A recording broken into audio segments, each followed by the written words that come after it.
Pakistan versus Australia का पहला टी20 खत्म हो चुका है और ये बिल्कुल भी एक्सपेक्टेड नहीं था कि जिस तरह से मैच हुआ है। मैच सिर्फ 7 ओवर्स का हुआ है और पाकिस्तान ये मैच हार गया और ऑस्ट्रेलिया ने पहले बैटिंग की और 93 किया और 94 का टारगेट था पाकिस्तान के लिए, जो कि पाकिस्तान नहीं कर सका।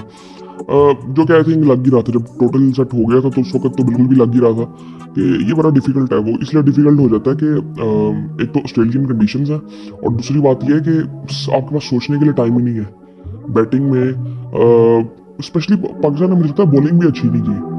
आप नसीम शाह को अगर देखेंगे तो उसने 18 की एवरेज से 18 की इकॉनमी से बॉलिंग की है। शाहीन ने 12 की इकॉनमी से बॉलिंग की है। दो दो ओवर्स इन्होंने की है और शाहीन ने 37 रन खाए हैं। सो आई थिंक ये चीज़ हमने बॉलिंग की वहाँ से match I think one sided बिल्कुल खत्म हो गया था। ऑस्ट्रेलिया की तरफ से ग्लेन मैक्सवेल ने 43 किया और फिर स्टोनिस ने फिनिश करते हुए 21 किया 7 बॉलों पे। सो वहाँ से मैच फिर ख़त्म हो चुका था, क्योंकि इन कंडीशंस में अब पाकिस्तानी बैट्समैनों को आप देखेंगे तो वो साफ पता चल रहा था कि वो उस तरह से सेटल हो ही नहीं पा रहे थे अभी। वो एक तरह से बिल्कुल ठीक थी, लेकिन आई थिंक मुझे लगता था कि पाकिस्तानी बैट्समैनों को थोड़ा सेंसिबली चलना चाहिए था। कि जिस तरह से आप अगर देखें तो अब्बास अफरीदी ने एंड पे उन्होंने 20 रन किए और हम 64 तक पहुंचे। तो शुरू में अगर थोड़ा सेंसिबली खेलते पहले 2-3 ओवर्स, आई थिंक सेंसिबली खेला जा सकता था। जिस तरह अब मुझे आज थोड़ी एक चीज़ ये नज़र आई जो कि मुझे पहले भी नज़र आई थी कि साहिबजादा फरहान ने रिजवान के साथ ओपन की और मुझे लगता है ये कॉम्बिनेशन ना टीम का ख़राब हो रहा है इनकी वजह से। ये नहीं कह रहा कि इनकी जगह बनती नहीं है, बनती होगी, लेकिन कॉम्बिनेशन यहाँ पे ख़राब हो रहा है। अब यहाँ पे आइडियली अगर देखें ना तो आप किस पे चांस लेंगे? आप पूरी टीम में अगर किसी की बैटिंग देखें ना, आपको 2 बैट्समैन ऐसे हैं जो कंफर्टेबल लगे होंगे क्रीज पे। एक है बाबर आजम और दूसरे अब्बास अफरीदी आके, जो कि 8वें नंबर पे बैटिंग करने आए थे। सो अब बीच में जिनको भी देखेंगे कि उनमें से कोई आपको कंफर्टेबल लगा नहीं इन कंडीशंस में अभी ये शॉर्ट मैच में।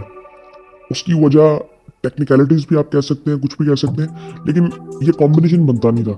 मतलब आज पहले तो ये स्कोर होने नहीं चाहिए था ऑस्ट्रेलिया की तरफ से, 93 नहीं पाकिस्तान को खाना चाहिए था।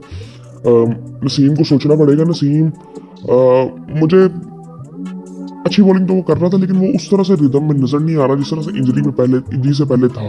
इवन ओडीआई सीरीज में भी आप देखें उसने आउट वगैरह सब कुछ किए, लेकिन वो जो इम्पैक्ट उसका नजर आता था ना, वो नजर नहीं आया हमें।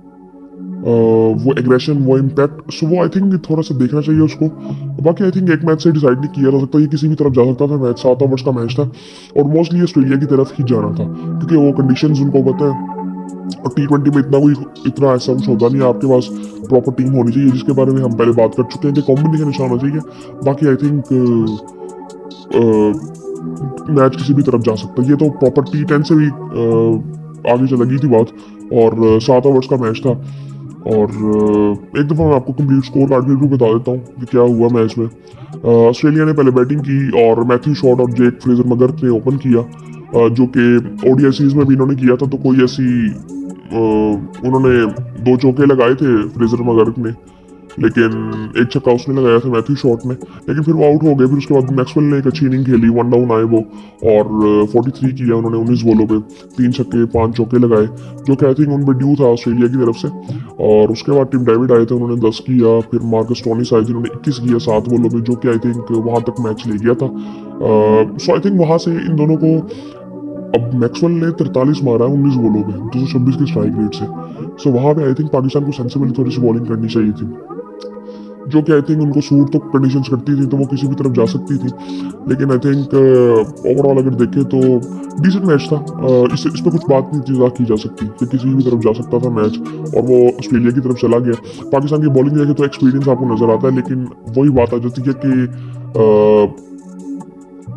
स्कोर ज़्यादा खा लिया था। तो वो 1-2 ओवर जो बुरे हो गए नसीम के भी, सो वो किसी भी तरफ मैच जा सकता था, तो वो ऑस्ट्रेलिया की तरफ चला गया। शाहीन ने 2 ओवर में 25 रन दिए 12.5 की इकोनॉमी से, और नसीम ने 37 रन दिए 2 ओवरों में 18.5 की इकोनॉमी से।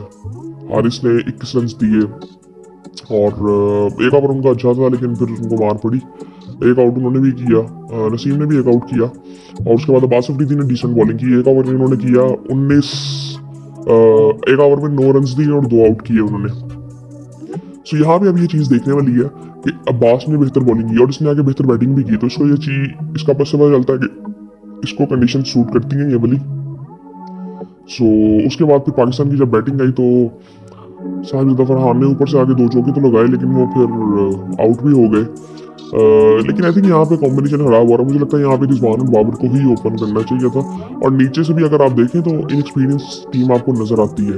अब बाबर आपको थोड़ा सा कंफर्टेबल लग रहा था इन कंडीशन में क्योंकि वो टेक्निकली स्ट्रॉन्ग है। रिजवान वो भी जल्दी आउट हो गए थे। सो आई थिंक वो शुरू में किसी ने टाइम लेने की कोशिश भी नहीं की ना। वो भी आई थिंक थोड़ा सा की जा सकती थी कि 2-3 बॉले आप खेल लो, जरा सिंगल डबल लो, जरा बैट को बॉल लगे। सो बाद में जाके आप अगर आप 2-3 ओवर्स में 25-30 करते हो आप, तो उसके बाद आप मैच खींच सकते थे। 4 ओवर्स आपके पास थे, 50-60 रन किए जा सकते हैं, आपकी बैटिंग लंबी थी। सो वो उसके कोई प्लानिंग उस तरह से मुझे नजर आई नहीं बैटिंग में। लेकिन वही बात की जा सकती है कि तब भी गारंटी कोई नहीं थी, क्योंकि अब उस्मान को आप देखेंगे, उस्मान जब आया तो वो क्रॉस बैट से शॉट खेल रहा था सीधा। तो वहाँ पे वो एटलीस्ट वो बॉलिंग जो थी वो गुड लेंथ पे हो रही थी, लेकिन वो बाउंस उसको इतना मिल रहा था कि वहां से वो टच भी नहीं कर पा रहा था बॉल। उसके बाद सलमान आया, सलमान और रिजवान तो एक ही तरह से आउट हुए हैं दोनों। इरफान इरफान का भी आई थिंक थोड़ा सा उसको टाइम उस वक्त भी 1-2 बॉलें खेल लेता, लेकिन उसने खेली तो सही 1-2 बॉलें, लेकिन वो बैट को लगी नहीं, फिर वो भी जल्दी आउट हो गया। अब इस पर कोई बात नहीं, ज्यादा बात नहीं की जा सकती। हसीबुल आया, उसने 1-2 शॉट अच्छी मारी, एक छक्का उसने अच्छा मारा, एक चौका मारा। सो बैटिंग पाकिस्तान की काफ़ी लंबी थी। अभी शाहीन भी बैटिंग कर रहा था, उसने भी 11 किया। नसीम अभी खड़ा हुआ था, आखिरी बॉल पे आउट हुआ, उसने 1 बॉल खेला। अब्बास ने 20 किया 10 बॉलों पे, एक छक्का 2 चौके लगाए। सो वो आई थिंक ये चीज़ें हमें थोड़ा सा देखनी चाहिए थी। प्लानिंग बेहतर हो सकती थी, लेकिन बैटिंग में हो सकती थी प्लानिंग, लेकिन बॉलिंग आई थिंक हमने बुरी की है। बॉलिंग बेहतर बहुत की जा सकती थी, और पाकिस्तान ने 64 किया, 9 आउट पाकिस्तान के हो गए थे। सो आई थिंक ये इस पर कोई इतनी ज़्यादा बात, कोई इतना क्या कहा नहीं जा सकता कि उन्होंने बहुत अच्छा किया, हमने बहुत बुरा किया। ये मैच किसी भी तरफ जा सकता था। बाकी आई थिंक आने वाले भी 2 मैचेस हैं, उसमें आई थिंक पाकिस्तान को कम बैक करना चाहिए और जीतना चाहिए, क्योंकि अगर मुझे लगता है कि अगर पूरे मैचेस होंगे ना तो फिर ऑस्ट्रेलिया की तरफ से थोड़ा डिफिकल्ट होगा कि वो ये मैच जीत सके। वो इसलिए क्योंकि पूरे मैच का मतलब ये है कि अगर ये भी पूरा मैच होता ना तो अब मैक्सवेल ने 43 अपना कर लिया था 7 ओवरों में। सो अब यहाँ पे इनके आउट ही होने थे, अब यहाँ पे इनकी टेल आनी थी, उसके बाद 4 आउट इनके हो गए थे। सो बैटिंग जो प्रॉपर थी ना, अभी उन्होंने 20 ओवर खेलने थे, 13 ओवर और खेलने हैं। सो वो जब आउट होते जाते हैं ना तो फिर वो शुरू में थोड़ा टाइम होता है कि जहाँ पे आप एक स्कोर कर जाते हो, लेकिन फिर जब आउट होते जाते हैं तो फिर वो एकदम कोलैप्स एक होता है। सो इसी तरह से होना था, और मैं आने वाले टाइम में भी यही उम्मीद करता हूँ कि अगर पूरे 20 ओवर का मैच हो तो आई थिंक एक्सपीरियंस इतना ज़्यादा नहीं है, स्किल लेवल इनका बहुत बेहतर है इनकी कंडीशंस में ऑस्ट्रेलिया का, लेकिन आई थिंक जो एक्सपीरियंस हमारे पास है, नसीम को थोड़ा सा देखना चाहिए। आई थिंक इनकी बात करेंगे तो आई थिंक ये बेहतर हो जाएंगी चीज़ें। इसमें कोई हम नहीं कह सकते कि पाकिस्तान बहुत बुरा खेला है, ऑस्ट्रेलिया बहुत अच्छा खेला। ये मैच किसी भी तरफ जा सकता था। T10 फॉर्मेट मुझे वैसे ही बड़ा जहर लगता है, मुझे वो बिल्कुल पसंद नहीं है। और आई थिंक उसमें जहाँ पे सोचना ही आपने कुछ नहीं है तो फिर आई थिंक वो उसकी कमर्शियल सेंस बस बनती है, तो वो इस वजह से बस करवा देते हैं। सो इस मैच का भी बस इतना इसी हद तक ताल्लुक था, और बाकी आई थिंक डिसेंट मैच था। ऑस्ट्रेलिया 1-0 से लीड ले गई है, 2 मैचेस पड़े हैं, परसों मैच दूसरा भी है 16 को, उसके बाद फिर आई थिंक 18 को है, और फिर ये T20 सीरीज खत्म हो जाएगी, फिर उसके बाद दूसरी सीरीज शुरू होंगी।